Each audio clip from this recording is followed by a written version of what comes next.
평화를 빕니다. 안녕하세요. 안젤라입니다. 매일 아침 겨우 깨운 나의 몸과 마음은 출근 준비를 하거나 남편과 아이를 깨워 나갈 채비를 하느라 분주합니다.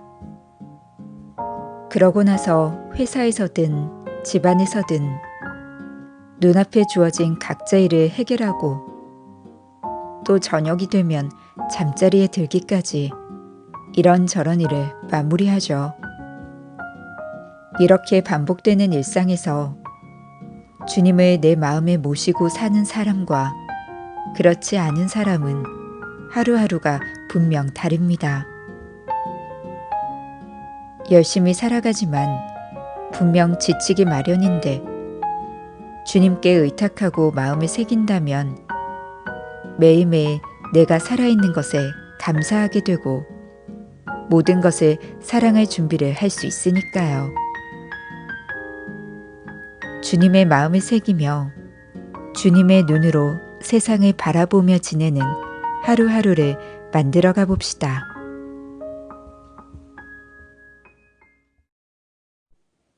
(2월 19일) 연중 제6주간 수요일. 복음. 눈머니는 시력이 회복되어 모든 것을 뚜렷이 보게 되었다. 마르코가 전한 거룩한 복음입니다. 8장 22절에서 26절까지의 말씀입니다. 그때 예수님과 제자들은 벳사이다로 갔다. 그런데 사람들이 눈머니를 예수님께 데리고 와서는 그에게 손을 대어 주십사고 청하였다. 그분께서는 그 눈머니의 손을 잡아 마을 밖으로 데리고 나가셔서 그의 두 눈에 침을 바르시고 그에게 손을 얹으신 다음 무엇이 보이느냐 하고 물으셨다. 그는 앞을 쳐다보며 사람들이 보입니다. 그런데 걸어 다니는 나무처럼 보입니다. 하고 대답하였다. 그분께서 다시 그의 두 눈에 손을 얹으시니 그가 똑똑히 보게 되었다. 그는 시력이 회복되어 모든 것을 뚜렷이 보게 된 것이다. 예수님께서는 그를 집으로 보내시면서 말씀하셨다. 저 마을로는 들어가지 마라. 주님의 말씀입니다. 오늘의 묵상. 우리 몸에 이상이 있으면 엑스레이나 MRI 또는 CT 촬영을 합니다.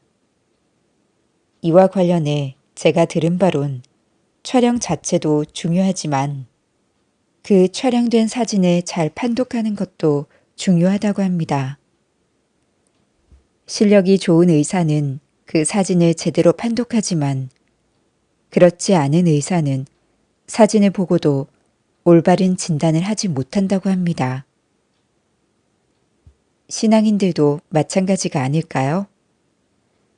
똑같은 현실 앞에서 어떤 사람은 하느님의 뜻을 제대로 알아듣지 못하는 반면 어떤 사람은 하느님의 뜻을 깨닫습니다. 그래서 어떤 사람은 자신이 불행하다고 생각하며 방황하지만 다른 어떤 사람은 그 현실에 충분히 만족하며 행복할 줄 압니다.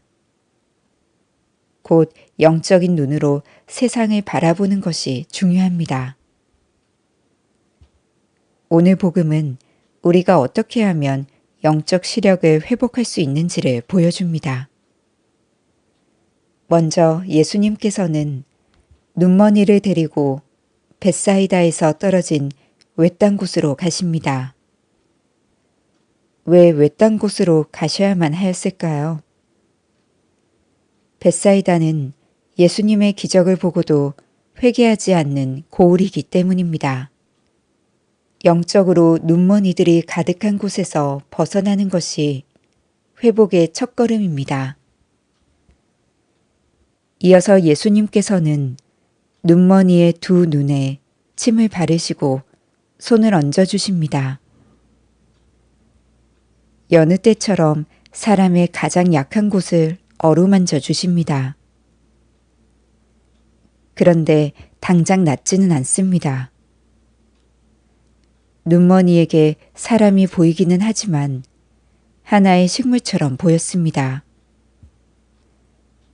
아직 사람을 볼 만한 영적인 눈을 가지고 있지 못한 것입니다. 그래서 예수님께서는 더욱더 특별한 방법으로 치유하십니다. 곧 눈을 뜨게 해주시려고 두 눈에 손을 얹어 눈을 가리십니다. 빛을 주시려고 어둠의 그림자를 드리워 주십니다. 참 세상을 보려면 어둠 속의 시간이 필요합니다. 이제 예수님께서 우리의 손을 잡으시어 우리가 살고 있는 터전에서 나와 당신의 거룩한 곳으로 데리고 나오십니다. 그리고 우리의 눈을 가리신 다음 물으십니다.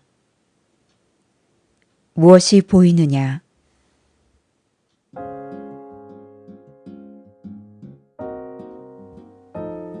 무엇이 보이느냐? 무엇이 보이느냐? 무엇이 보이느냐?